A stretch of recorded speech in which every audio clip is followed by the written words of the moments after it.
Hello dear students, welcome back to our channel all about NCERT. I hope that you all are fine and doing well in your studies as well. आज हम हमारा history का नया chapter start करने वाले हैं जो कि है व्हेन रेबल और बहुत ही इंटरेस्टिंग चैप्टर है। इसको कवर अप करने वाले हैं तो वीडियो एंड तक ज़रूर देखना। तो चलिए स्टार्ट करते हैं। लेकिन वीडियो स्टार्ट करने से पहले डियर स्टूडेंट मैं आपको बताना चाहूँगी, अगर आप हमारे चैनल में नए हैं तो फटाफट जाके सब्सक्राइब कर दीजिए, क्योंकि हम आपके लिए ऐसे ही वीडियोस लाते हैं जिससे आपको नॉलेज मिलते रहती है और आप अच्छा काम करते रहते हैं।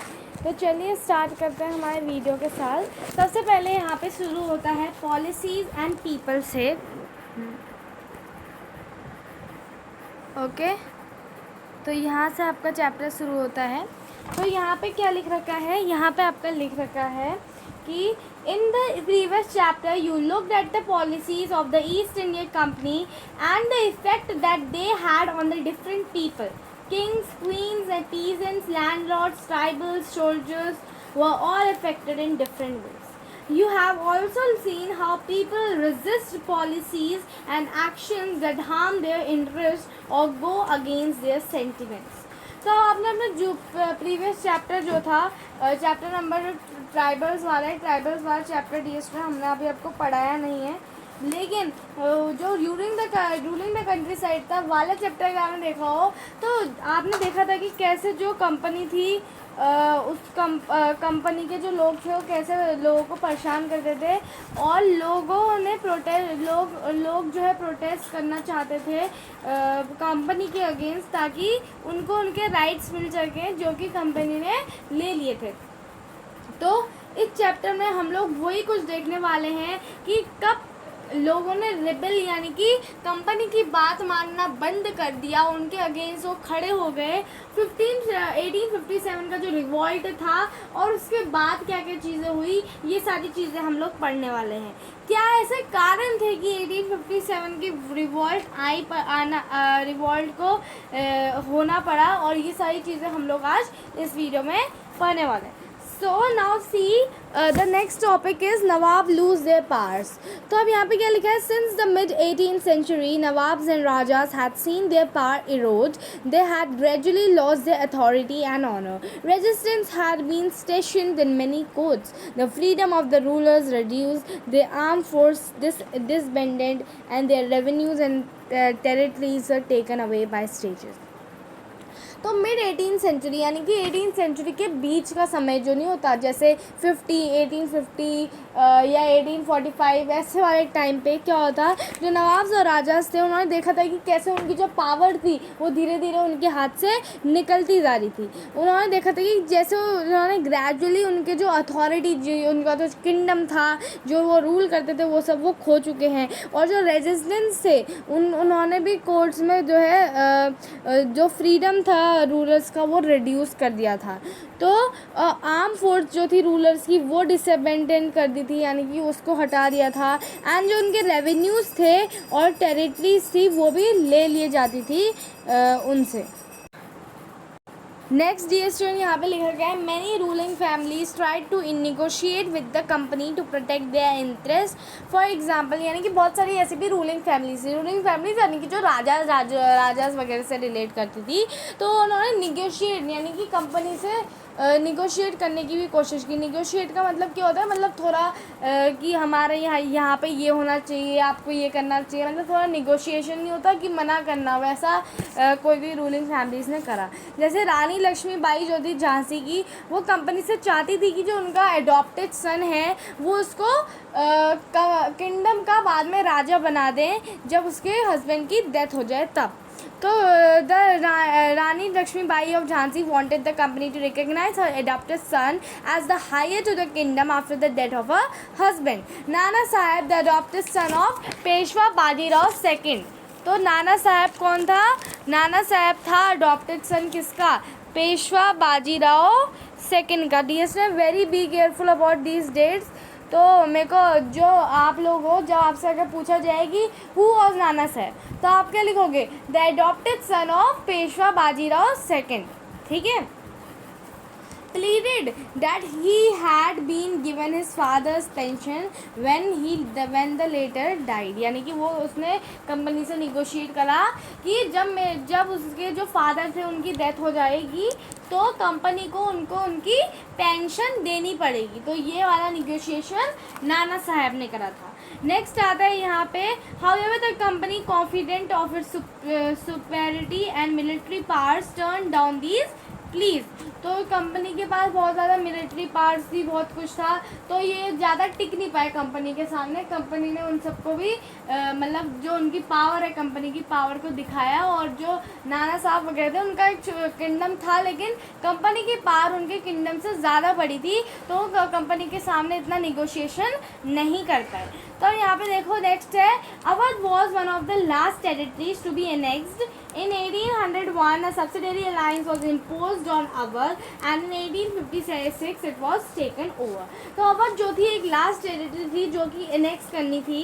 इन 1801 यानी कि 1801 में क्या हुआ था, सब्सिडियरी अलायंस. सब्सिडियरी अलायंस का मतलब आप सभी को पता होगा, from trade to trade chapter में पढ़ा था. क्या होता है डिस्टेंस सब्सिडियरी अलायंस में, एक जगह को सब्सिडियरी अलायंस में रख दिया जाता है, वहाँ कोई रूलर नहीं होता. हर महीने वहाँ का जो भी वो एक कैंडिडेट या रूलर को रखते हैं वो क्या करते हैं, उसको हर महीने कुछ ना कुछ वैल्यू पे करनी होती है कंपनी को. अगर वो पे नहीं करते हैं तो क्या होता है, जो लैंड होता है वो उनसे ले लिया जाता है. ये सब कंपनी की ट्रिक्स थी कैसे वो इंडिया को ज़्यादा से ज़्यादा कॉन्कर कर सके. ठीक है, तो सब्सिडियरी अलायंस ने अवध को रख दिया था 1801 में और 1856 में वो ले लिया गया था, यानी कि सब्सिडियरी अलायंस हटा दिया था. Governor general Dalhousie declared that the territory was being misgoverned and British rule was needed to insure the proper administration. मैं जो आपका ruling the country from trade to trade chapter था उसमें हमने पढ़ा था कि जो लॉर्ड डॉलहाउसी थे उनके समय में बहुत ज़्यादा जो था एनेक्सेशंस हुई थी, यानी कि लड़ाई वगैरह और मतलब कितने लैंड में कब्जा सब ज़्यादा इनकी टाइम पे हुआ था. तो इन्होंने डिक्लेयर करा था टेरिटरी को कि ये मिसगवर्न की जा रही है ब्रिटिश की तरफ से, तो हमें थोड़ा सा प्रॉपर एडमिनिस्ट्रेशन देखना पड़ेगा. The company even began to plan how to bring the Mughal dynasty to the end. तो अब कंपनी ये भी सोचने लग गई कि मुगल डायनेस्टी को एंड तक हम कैसे ले आएँ. The name of the Mughal king was remove from the coin minted by the company. तो मुगल किंग का जो नेम था वो कॉइन जो कि कंपनी माइन करती थी उससे रिमूव कर दिया गया था. मतलब जब मुगल की डायनेस्टी थी तो उस समय जो कॉइन्स हुआ करते थे उसमें मुगल के छाप पड़े रहते थे, लेकिन कंपनी कॉइन जो नए बनाए लगी उसमें से उन्होंने मुगल का जो है छाप वो हटा दिया था. Now, in 1849, Governor General Dalhousie announced that after the death of Bahadur Shah Jafar, the family of king will be shifted out of the Red Fort and given another place in Delhi to reside in. In 1856, Governor General Canning decided that Bahadur Shah Jafar would be the last Mughal king, and after his death, none of his descendants will be recognized as king. They will be just called princes. तो अब जो governor general डॉलहाउसी थे उन्होंने 1849 में क्या announce किया था कि जब बहादुर शाह जफ़र जो कि लास्ट मुगल रूलर थे उनकी डेथ हो जाएगी तो जो उनकी जो फैमिली थी उनको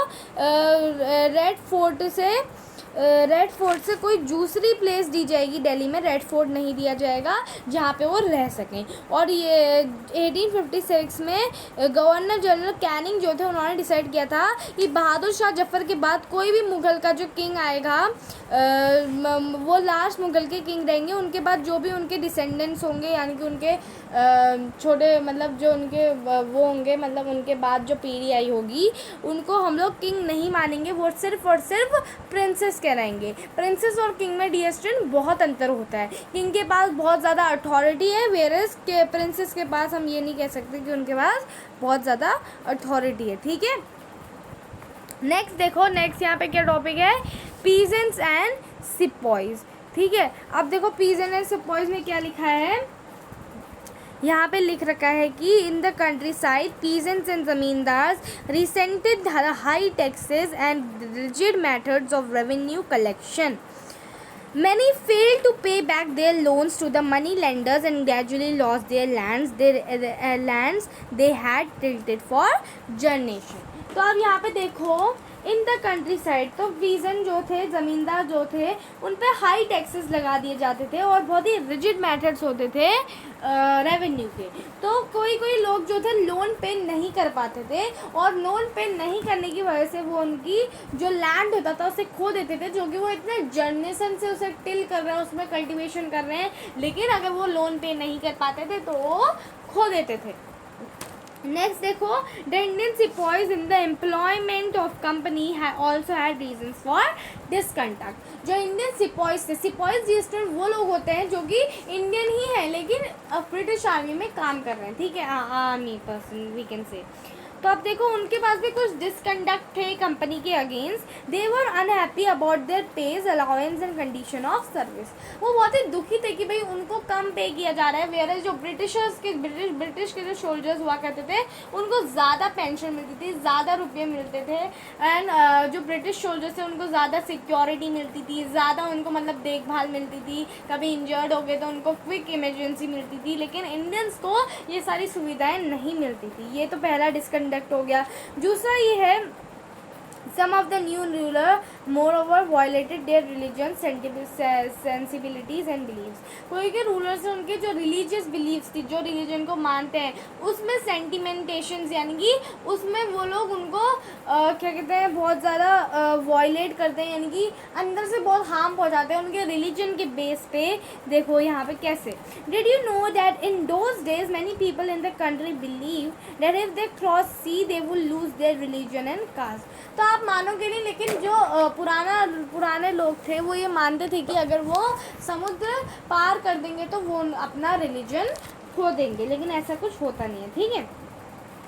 So when in 1824 the sepoys were told to go to the Burma by the sea route to fight for the company।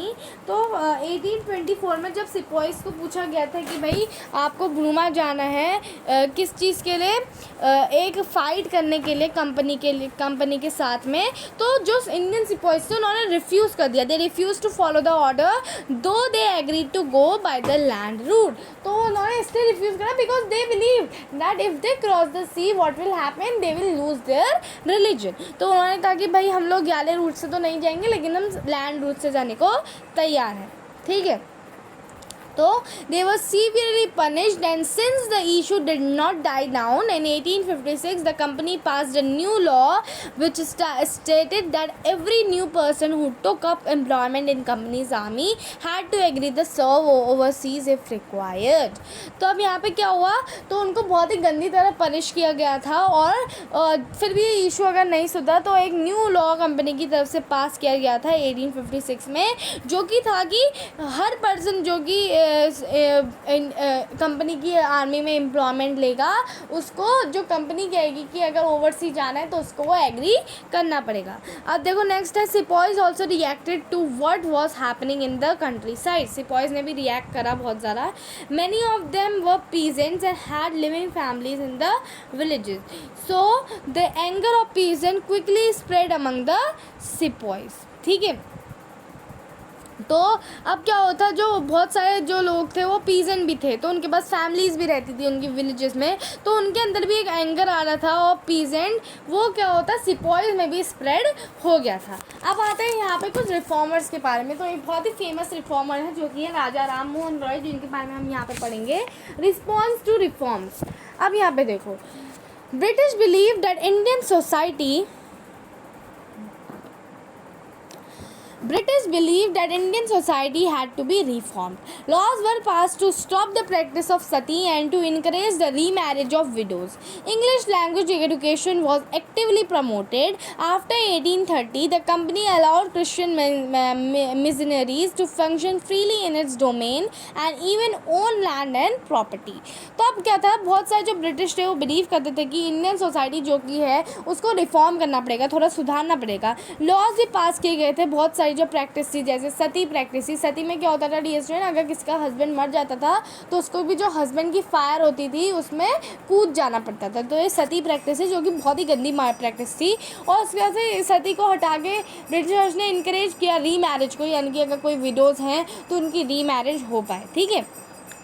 English language education was actively promoted, यानी कि इंग्लिश लैंग्वेज की जो एजुकेशन थी वो बहुत ही actively वो promote करते थे, यानी कि भाई सबको इंग्लिश सिखानी है ताकि हम अपने छोटे मोटे जो पिटी काम्स हैं वो भी इनसे करा सकें। कहीं ना कहीं कंपनी हमेशा अपना प्रॉफिट ही ढूंढती थी, ठीक है।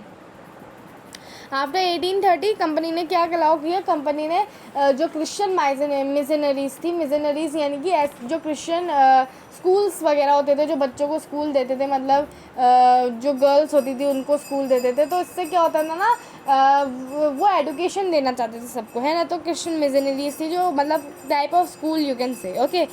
तो in 1850 a new law was passed to make conversion to Christianity easier। मतलब कि क्रिश्चियन मिशनरीज़ के बाद एक नया लॉ पास किया गया था 1850 में, जो लॉ था कि भाई क्रिश्चियनिटी में आप लोग इजीली कन्वर्जेशन कर सकते हो, यानी कि कन्वर्जन कर सकते हो, यानी कि अपना रिलीजन बदल सकते हो। This law allowed an Indian to who had converted to Christianity to inherit the property of his ancestor. तो इसमें क्या हो रहा था कि जो इंडियन है जिसने क्रिश्चियनिटी ले ली है, वो अपने जो एंसेस्टर्स थे, यानी कि जो उनके पूर्वज थे, उनकी जो इनहेरिटेंस थी, जो लोग फॉलो करते थे वो फॉलो कर सकते थे क्रिश्चियनिटी धर्म फॉलो करने के बावजूद भी। नेक्स्ट आता है रीस्टर्न। यहाँ पे many Indians began to feel that there Britishers were destroying their religion, their social customs and their traditional way of life. ये बहुत सारे इंडियंस जो थे सोचने लग गए थे कि भाई ब्रिटिशर्स हमारे रिलीजन्स को ले रहे हैं और ये जो है हमें कन्वर्ट कर रहे हैं, और ये साथ ही साथ हमारे जो सोशल कस्टम्स हैं, जो हम लोग त्यौहार वगैरह मनाते हैं, जो हम लोग वो करते हैं, ये सारी चीज़ें जो ब्रिटिशर्स हैं वो ले रहे हैं, ठीक है। यस तो यहाँ पे ये हो गया। अब देखो नेक्स्ट आता है there were course other Indians who wanted to change existing social practices. You will read them about these reformers and reform movements in chapter 7। Chapter 7 कौन सा है डी स्टूडेंट आपका, वो फटाफट देख लो। चैप्टर 7 है dear student civilising native educating the nation. तो ये बहुत ही अच्छा चैप्टर है, इसमें आपको बहुत सारे रिफॉर्मर्स के बारे में जानकारी मिलेगी। अब नेक्स्ट आता है through the eyes of people. तो यहाँ पे देखो to get a glimpse of what people were thinking those days about British rule, study sources 1 and sources 2। तो यहाँ पे आपको कुछ सोर्सेज भी दिए हैं, लेट्स रीड देम, क्योंकि सोर्सेज बहुत अच्छी होती हैं डी स्टूडेंट, लेकिन सोर्सेज जो है हम लोग लास्ट में पढ़ेंगे, यानी कि जब हमारा चैप्टर पूरा कंप्लीट हो जाएगा then we will, because sources are very very very good sources, okay. ये बहुत अच्छी सोर्सेज होती हैं डी स्टूडेंट, ठीक है। यहाँ पे आपको बहुत सारी चीज़ें जानने को मिलती हैं। नेक्स्ट देखो the mutiny becomes a popular, यहाँ पे दिया है आपको the mutiny becomes a popular rebellion, right. The mutiny becomes a popular rebellion. ना व्हाट इज़ म्यूटिनी, सबसे पहले आपके दिमाग में आता होगा कि मैम म्यूटिनी क्या है। म्यूटिनी ये है कि जब सोल्जर्स जो होते हैं वो ग्रुप बना देते हैं और जो उनके ऑफिसर्स होते हैं आर्मी में, यानी कि बड़े बड़े, तो उनका डिसओबे करने लग जाते हैं, यानी कि उनको ओबे नहीं करते हैं, okay. This is what we call mutiny. अब देखो क्या होता है म्यूटिनी की वजह से, यानी कि सोल्जर्स फॉलो नहीं कर रहे हैं अपने ऑफिसर्स को, ये बन जाता है एक पॉपुलर रिबेलियन। अब देखो though the struggles between ruler and ruled are not unusual, sometimes such struggles become quite widespread as a popular resistance so that the power the state breaks down. A very large number of people begins to believe that they have a common enemy and rise up against the enemy at the same time. For such a situation to develop, people have to organize, communicate, take initiative and display the confidence to turn the situation around। तो आप देखो around तो इतने सारे struggles हुए थे rulers के between में, जो मतलब बहुत अनयूजुअल थे।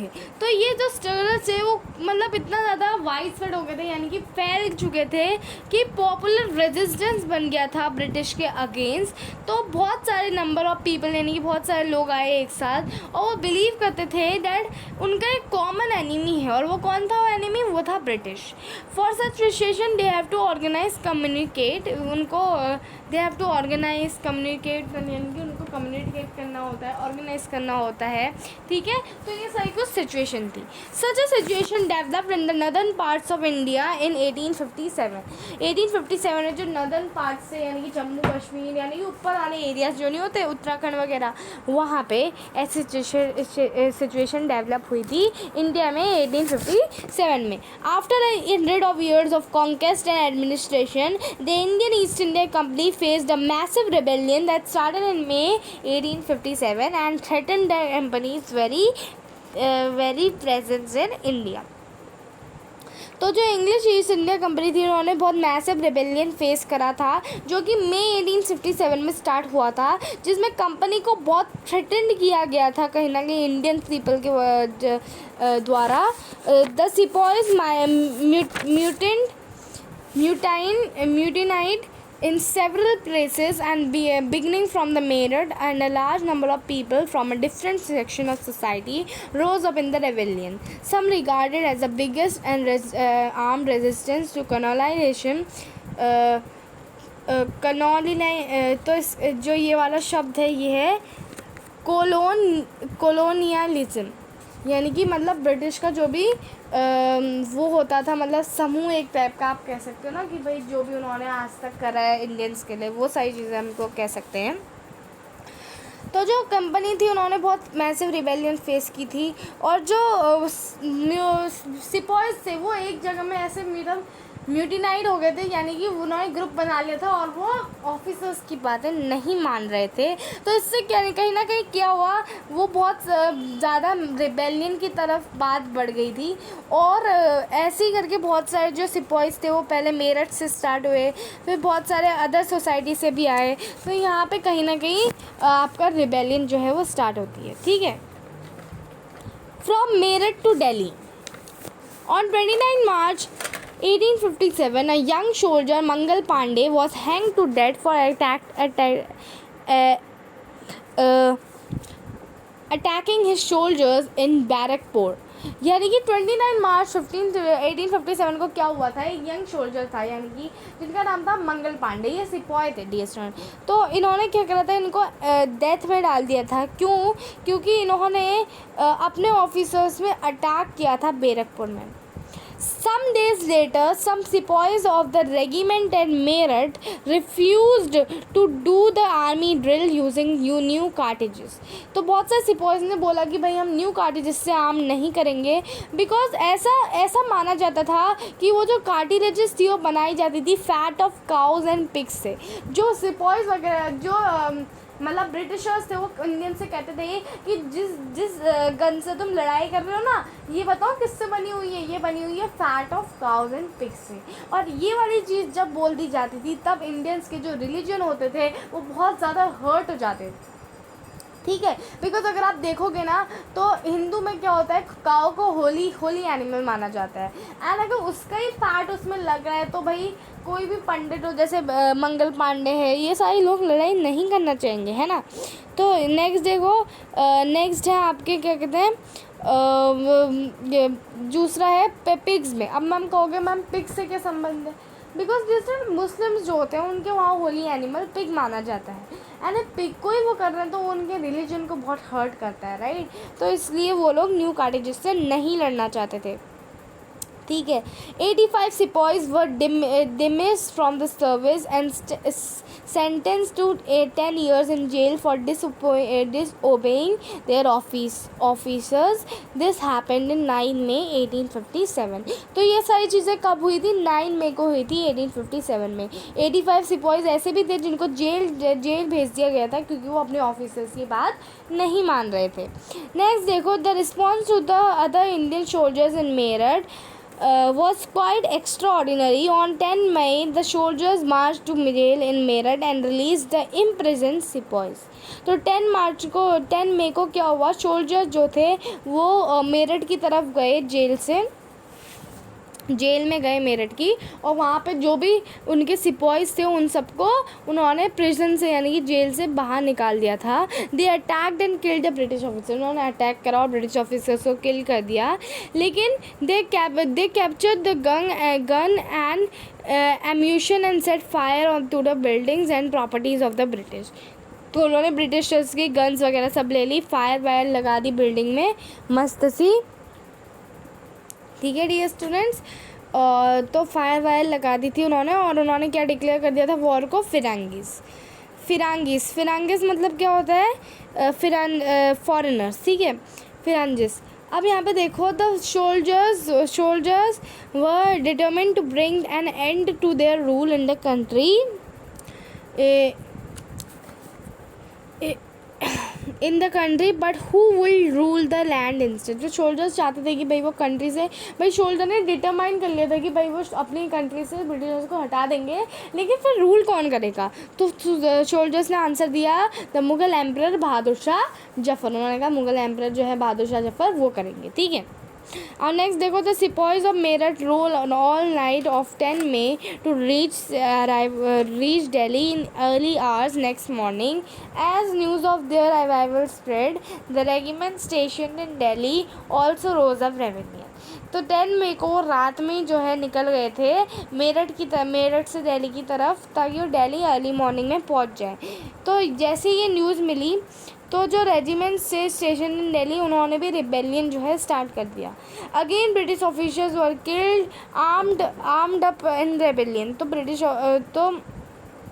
अगेन क्या हुआ था, ब्रिटिश ऑफिसर्स को मार दिया गया था, आर्म्ड एंड एम्यूशन सीज्ड, उनके जो भी चीज़ें होती थी एम्यूशन वगैरह उनको सीज़ कर दिया था, बिल्डिंग जो थी उनको फायर लगा दी थी।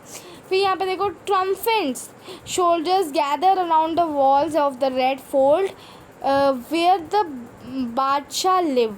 तो वो जो ट्रम्फेंट्स सोल्जर्स थे, यानी कि ट्रम्फेंट्स मतलब क्या होता है डियर स्टूडेंट, कोई सोल्जर्स ऐसे होते थे जो हाथी में बैठकर आते थे, तो वो भी उन्होंने भी क्या कहते हैं पूरी वॉल्स जो थी रेड फोर्ट की उन्हें गैदर कर दिया था जहाँ पे बादशाह रहते थे। Demanding to meet him, the emperor was not quite willing to challenge the mighty British power, but soldiers persisted. लेकिन एम्परर चाहता नहीं था कि वो बाहर निकले और चैलेंज करे जो ब्रिटिश की पावर है उसको, लेकिन सोल्जर्स ने उसको प्रेस्टेटेड किया, यानी कि उसको बहुत ज़्यादा फोर्सफुली कहा। They force their way into the palace and proclaim Bahadur Shah Zafar as their leader. तो वो पैलेस में गए और उन्होंने बहादुर शाह जफ़र को अपना लीडर मान लिया। Ageing the emperor had to accept this demand, he wrote letter to all the chiefs and rulers of the country to come forward and organize confederacy of Indian states to fight the British. तो उन्होंने क्या किया, उन्होंने जो Indian states थे उनको confederacy में रख दिया था। This single step taken by Bahadur Shah Zafar had a great implications. तो जो ये सिंगल स्टेप जो तो बहादुर शाह जफ़र ने लिया था, इसने बहुत फ़ायदे छोड़े पीछे से, ठीक है। अब देखो, Mughal dynasty had ruled over a very large part of the country, most smaller rulers and चीफ्टेन्स।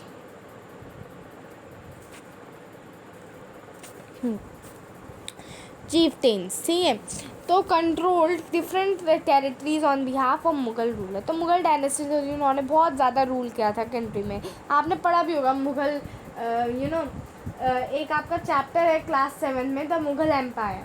तो वहाँ पे आपने पढ़ा होगा भाई कितने सारे मुगल रूलर्स थे, Aurangzeb, Shah Jahan, then there is many more rulers are there, Akbar, है ना। तो ये सारे मुग़ल रूलर ही थे कहीं ना कहीं डियर स्टूडेंट्स। अभी आप पढ़ोगे, आपने 7 में पढ़ लिए हैं डियर स्टूडेंट्स, इसलिए मैं आपको रिवाइज़ कराऊंगी क्योंकि आप क्लास 8 में आ चुके हैं, ठीक है। तो ये सारी चीज़ें आपको बताने की ज़रूरत नहीं है। Most smaller rules and chieftains control different territory. तो बहुत छोटे रूलर्स होते थे और चीफ्टेंस होते थे, वो और कंट्रीज़ और डिफरेंट टेरिटरीज़ को कंट्रोल करते थे on the behalf of Mughal ruler. Threatened by the expansion of British rule, many of them felt that if the Mughal emperor could rule again, they too would be able to rule their own territories once more under Mughal authority.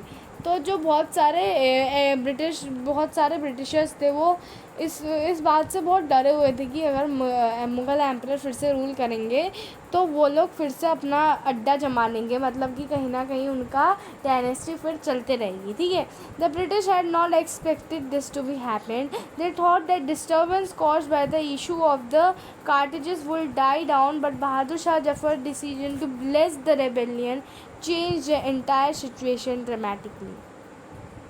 British ने सोचा नहीं था कि कार्टेजेस वाला जो disturbance है इसकी वजह से इतना सब कुछ हो जाएगा, लेकिन जो बहादुर शाह जफ़र थे उन्होंने कहीं ना कहीं डिसीजन ऐसा लिया था रिबेलियन को, जिससे कि क्या होता पूरा रिबेलियन कहीं ना कहीं चेंज हो गया था।